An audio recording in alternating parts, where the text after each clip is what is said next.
Hi everyone. आज हम पढ़ेंगे अध्याय 5 परिस्थितिकी और पर्यावरण। समकालीन समय में कई देशों में विस्फोटक जनसंख्या वृद्धि के साथ बढ़ते हुए औद्योगिकरण के चलते पौधों, जानवरों, पानी के स्रोतों, मिट्टी और धातुओं जैसी प्राकृतिक संसाधनों को बचाने की समस्या पर पूरी दुनिया चिंतित है। प्राकृतिक वातावरण और जनसंख्या के बीच अंतर संबंध एक महत्वपूर्ण मुद्दा माना जाता है। इसकी व्याख्या पारिस्थितिकी और पर्यावरण की समस्या के रूप में होती है। पारिस्थितिकी पारिस्थितिकी शब्द सन 1869 में गढ़ा गया था। यह अपेक्षाकृत एक नया विज्ञान है। हालांकि हाल के समय तक इसे जीव विज्ञान की एक शाखा के रूप में जाना जाता था, लेकिन अब इसे एक स्वतंत्र विषय माना जाता है। हालांकि यह जीव विज्ञान के साथ निकटता से जुड़ा हुआ है। यह विषय मनुष्यों, पौधों और जानवरों जैसे विभिन्न जीवों के बीच के संबंध को दर्शाता है। मनुष्य के उद्भव के साथ जो इंसान की पहली जरूरत बनी वह थी भोजन, आश्रय और परिवहन। प्राचीन काल में मनुष्य जंगली उपज और पशु पक्षियों के शिकार पर जीवित थे, जबकि इस औद्योगिक युग में पौधों और जानवरों के साथ मनुष्यों के संबंध में काफ़ी बदलाव आया है और अब कई जीवों को मानवीय प्रयासों द्वारा संरक्षित किया जा रहा है। पर्यावरण और मानव विकास। पर्यावरण का मतलब है प्रकृति और मानव दोनों द्वारा निर्मित परिवेश। प्रकृति तत्वों में मिट्टी, वायु और पानी शामिल होते हैं। ये तीन तत्व पशु, मनुष्य और पेड़ पौधों के जीवन का आधार होते हैं। मानव निर्मित वातावरण में भोजन, आवास और परिवहन से जुड़ी विभिन्न प्रकार की संरचनाएं आती हैं, जिनमें सड़कें, पुल, बांध आदि जिनका उपयोग सुविधाओं के तौर पर किया जाता है। पर्यावरण की परिकल्पना में ग्रामीण, शहरी, सामाजिक, आर्थिक, सांस्कृतिक और राजनीतिक स्थितियां शामिल हैं। मनुष्य के द्वारा निर्मित इन संरचनाओं और प्रयत्नों से पर्यावरण पर सीधा असर पड़ता है, लेकिन पर्यावरणीय नियतिवाद के बारे में ऐसा सोचना गलत होगा कि प्रकृति परिवेश को इन मानवीय प्रयासों ने बहुत ज़्यादा प्रभावित किया है। हम देखते हैं कि एक तरफ वनों और की सफाई कर अनाज के उत्पादन की दिशा में अग्रसर होने से बड़ी बस्तियों का निर्माण हुआ। दूसरी तरफ जलवायु के परिवर्तन और नदियों के मार्ग बदलने से कुछ इंसानी रहवास खत्म हुए और आबादी का पलायन हुआ। यद्यपि ईसा पूर्व 9000 के बाद से वैश्विक स्तर पर जलवायु परिवर्तन नहीं हुए हैं, केवल कुछ महत्वपूर्ण क्षेत्रीय बदलाव भर हुए हैं।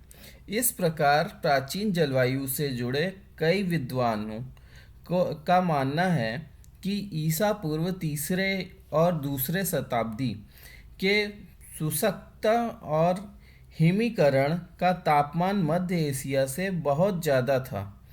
ईसा पूर्व दूसरी शताब्दी तक यहाँ बेहद ठंड पड़ती थी। इस कारण दक्षिण मध्य एशिया के लोग कम ठंडे क्षेत्र की तलाश में भारतीय उपमहाद्वीप की तरफ आकर्षित हुए। यह पलायन इंडो आर्यन भाषा बोलने वाले और ऋग्वेदिक लोगों का था। प्राकृतिक संसाधनों के दोहन के बिना हम प्राचीन समय में मानव विकास की कल्पना नहीं कर सकते। भारत में सबसे पुरानी बस्तियां आमतौर पर पहाड़ी पठार जंगली इलाकों में झीलों या नदियों के पास स्थापित होती थीं, जहां लोग जीवित रहने और जहां लोग जीवित रहने के लिए पत्थरों और हड्डियों के औजार बना सकते थे। इन औजारों का उपयोग पक्षियों और जानवरों के शिकार के लिए किया जाता था। साथ ही इनका प्रयोग खेती के लिए मिट्टी को तैयार करना और घेरों को बनाने के लिए जमीन समतल करने के लिए भी किया गया। वातावरण एवं बस्तियां। कठोर जलोढ़ मिट्टी, वनों की कटाई और खेती के बिना उन खेती करने वालों समाज का बसना लगभग असंभव था, जो गंगा के समतल मैदानों में आकार बसा। ऐसा लोहे के कुल्हाड़ी और लोहे के हल के उपयोग के कारण लगभग ईसा पूर्व 500 से ही असंभव हुआ होगा। इसके लिए देश के विभिन्न हिस्सों में लोहे के खानों की खोज की गई और इसे निकालने की तकनीक और लोहे के उपकरणों के निर्माण कौशल को विकसित किया गया।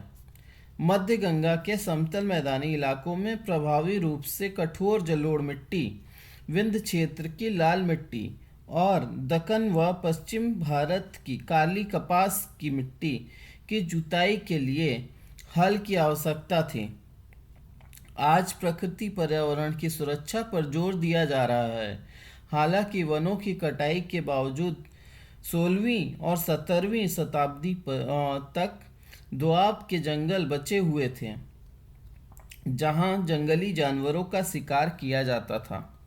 यह पारिस्थितिकी परिवर्तन केवल आधुनिक समय में देखने को मिलता है। हर हाल में मानव ने पेड़ पौधों और पशुओं के बदौलत की ही प्रगति की है।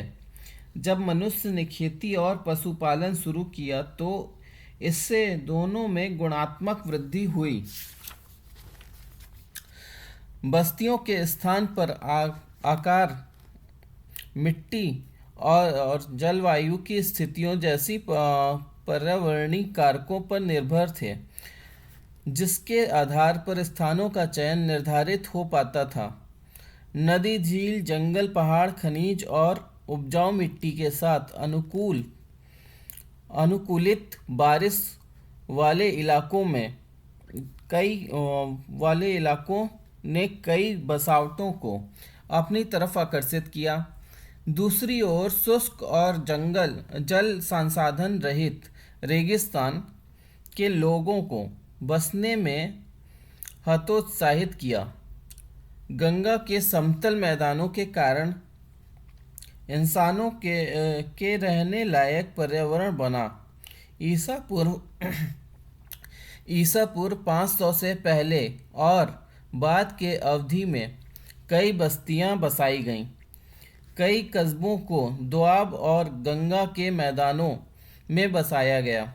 वर्तमान समय में जो भूमिका सड़कों और रेलवे जैसे परिवहन की है, वह भूमिका उन दिनों नदियों और मार्गों के रूप में निभाई। जब बाढ़ आती थी तो वनों के किनारों को बहा ले जाती थी और जंगल को बढ़ना और फैलना रुक जाता था। हालांकि इससे खेती करने वालों को जो कृषि योग्य जमीन थी वो संचित हो जाती थी।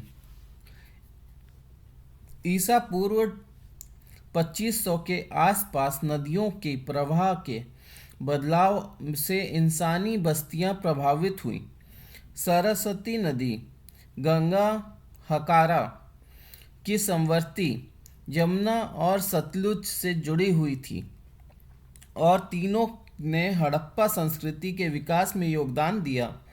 जबकि ईसा पूर्व 1700 में सतलुज और संभवतः यमुना पूर्व की तरफ चली गई, जिससे कि हड़प्पा के नगरीय समाज के उपरांत बनी सभ्यता को प्रभावित किया। नदियों के लोगों के रहवास का प्राथमिक स्थल बने। नदियों के इन प्रयोगों ने जंगलों को प्रभावी ढंग से साफ किया और मानव रहवास के निर्माण में सहायता प्रदान की। ऐसा भारत के प्रथम महान शहर पाटलिपुत्र के संदर्भ में देखा जा सकता है। यह गंगा और सोन नदी के किनारे स्थित है। शहर के नज़दीक ही उत्तर में गंडक व घाघरा और दक्षिण में पुनपुन नदी भी गंगा में आकार मिल गई। तीनों तरफ नदियों की स्थिति ने पाटलिपुत्र को लगभग एक जल बंदरगाह बना दिया और इस राज्य की पहली महान राजधानी बनने में मदद की। हालांकि पाटलिपुत्र गंगा और सोन के प्रयाग पर स्थित था। बाद में सोन नदी पश्चिम की ओर चली गई। प्रागैतिहासिक काल में चिरांद महत्वपूर्ण हो गया क्योंकि यह गंगा और घाघरा के प्रयोग पर स्थित था और इससे आसपास की जगहें जंगलों में से आच्छादित थीं। ऐसा चिरांद में हुआ। नवपाषाण युग के औजारों के उत्खनन से पता चलता है। उनमें से कई औजार बारहसिंगा की हड्डियों से बने हैं, जो इस बात का संकेत देते हैं कि इन जंगलों में हिरण का शिकार होता था। हालांकि बस्तियों की बसावट के लिए नदियों का किनारा एक उपयुक्त स्थान था। लोग तालाब और झील के किनारे भी बसे। ईसा पूर्व दूसरी शताब्दी की में पूर्वी उत्तर प्रदेश और उत्तरी बिहार में हमें ऐसे स्थल देखने को मिलते हैं। जलाशयों के किनारे जीवन का बसना आज भी उसी तरह जारी है। बारिश और मानवीय प्रयास।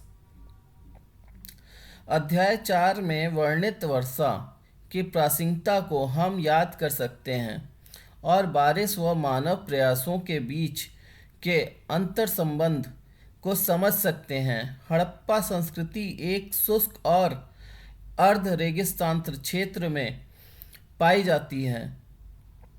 इसका श्रेय अच्छी बारिश को जाता है।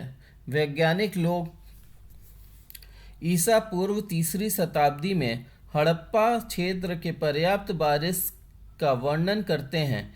जब कम बारिश हुई तो इसका हड़प्पा की बसावट पर प्रतिकूल प्रभाव पड़ा। महाराष्ट्र के इनाम गांव से प्राप्त पेड़ पौधे और जीवों के अवशेषों से यह पता चलता है कि ईसा पूर्व 1000 के आसपास वहां का वातावरण बेहद शुष्क हो गया और ऐसी स्थिति में वहां के लोग अपने घरों को छोड़ने और खाना बदोश जीवन व्यतीत करने को मजबूर हुए। निश्चय ही बारिश की कृषि और रहवास की स्थापना में मनुष्य को सहायता पहुंचाई है, लेकिन उष्ण कटिबंधीय मानसून की भारी बारिश ने लोगों के नियमित काम को बाधित भी किया। हर वर्ष बारिश के मौसम में गौतम बुद्ध 4 महीनों के लिए अपनी बुद्धिज्म की शिक्षा दीक्षा के मिशन को रोक देते थे। इस दौरान के वे वर्षावास के नाम पर राजगृह, वैशाली और सारस्वती जैसे स्थानों पर चले जाते थे। ऐसा कहा जाता है कि बुद्ध ने सुरास्ती में 26 वर्ष वास किए। अभी भी लोग बारिश से प्रभावित होते हैं और वर्षा ऋतु में विवाह आदि संपन्न नहीं किया जाता, परंतु आज स्थिति ऐसी भी है कि भारी बारिश के बावजूद मजदूरों को तब तक काम करना पड़ता है जब तक संस्थाएं बंद न हो जाएं और उन्हें छुट्टी न दी जाए। अन्य प्राकृतिक आपदाएं भारी बारिश से अधिक भयावह है। इनमें बाढ़, तूफान और भूकंप शामिल है। हमें मौर्य पूर्व समय के एक ऐसे अकाल का उल्लेख मिलता है जिसमें कुछ जैन और मगध से दक्षिण भारत तक पलायन करना पड़ा था। हालांकि शोधकर्ताओं द्वारा अभी तक अकाल और अन्य आपदाओं जैसी प्राकृतिक खतरों का कारण का उल्लेख करते हुए उनके स्रोतों का पता नहीं लग पाया है। पर्यावरण के प्रति प्राचीन दृष्टिकोण। प्राचीन भारत में नदियों को दैवीय माना जाता था। ऋग्वेद में सरस्वती नदी को देवी के रूप में दर्शाया गया है। हालांकि उत्तर वैदिक काल में गंगा देवी माता के रूप में उभरती हैं और यही मान्यता आज भी कायम है। पौधे और जंतु पृथ्वी और जल पर जीवित थे, अतः इन्हें माता माना जाने लगा। जबकि इनकी सुरक्षा व संरक्षण के लिए क्या कोई प्रयास किया जाता था, ऐसी किसी योजनाओं की कोई पुष्टि नहीं हो पाई है। नीम, पीपल, वट, सामी और तुलसी सहित कई पेड़ पौधे पवित्र माना जाता है। ऐसी ही मान्यता घास सहित जड़ी बूटियों के लिए भी है। ये सभी अपने औषधीय गुणों की वजह से मूल्यवान हैं और इसलिए इनका संरक्षण होता है और पूजा किया जाता है। बड़े और छोटे पेड़ों की रक्षा करने के इच्छा विभिन्न प्राचीन ग्रंथों में व्यक्त की गई है और ऐसा आज भी है। सामान्यतः बड़े बलिदानों और साधारण अनुष्ठानों के संपन्न पर पुजारी और आम आराधना करने वाले लोग जंगल में पेड़ पौधे की शांति और शांति की कामना करते हैं। महत्वपूर्ण बात यह है कि कई प्राचीन ग्रंथों में जानवरों की हत्या की निंदा की गई है। गौतम बुद्ध पहले व्यक्ति थे जिन्होंने पाली भाषा के ऐतिहासिक ग्रंथ सूत निपात में गायों की रक्षा की आवश्यकता पर बल दिया और उन्होंने गौपालन पर जोर दिया, क्योंकि उनके विचार में पौधों को विकसित करने के साथ साथ पशु भी लोगों को भोजन, जीवन शक्ति, स्वास्थ्य और खुशी प्रदान करने में सहायता होते हैं। इसलिए निषेधाज्ञ के रूप में उनका यह मानना था कि लोगों को गायों को नहीं मारना चाहिए। ईसा के शुरुआती शताब्दियों में ब्राह्मणवादी ग्रंथों में बौद्ध शिक्षा और धार्मिक रंग दिया गया और मरणोपरांत गौ हत्या करने वालों के लिए गंभीर परिणाम का उल्लेख दिया। बाद में हाथी की भी पूजा होने लगी। पारिस्थितिकी और पर्यावरण की पृष्ठभूमि प्राचीन भारत के अध्ययन में मदद कर सकती है और हमारे प्रागैतिहासिक के अध्ययन में विशेष रूप से उपयोगी हो सकती है। हालांकि हम प्रकृति के साथ मानवीय संघर्ष के बिना मानव समाज आगे नहीं बढ़ सकता। प्राचीन काल में यह संघर्ष मुख्य रूप से पौधों और जानवरों के साथ था। इन पर एक बार नियंत्रण हो जाने के बाद उत्तरोत्तर कई स्तरों पर प्रयास बढ़ते गए।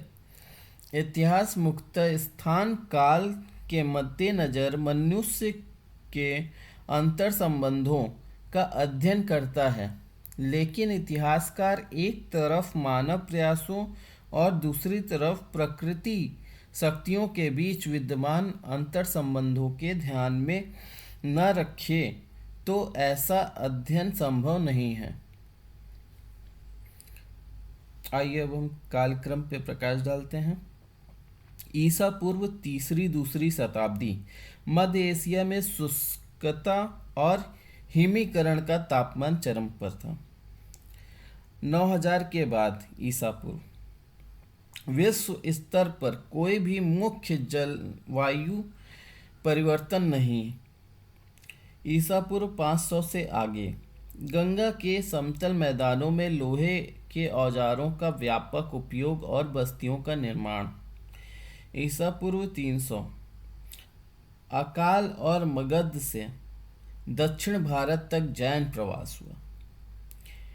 ईसवी सन 16वीं और 17वीं वनों की कटाई के बावजूद दोआब में वन। ईसवी सन 1869 पारिस्थितिकी शब्द की व्युत्पत्ति। और इसी के साथ हमारा अध्याय 4 समाप्त होता है। Thank you everyone.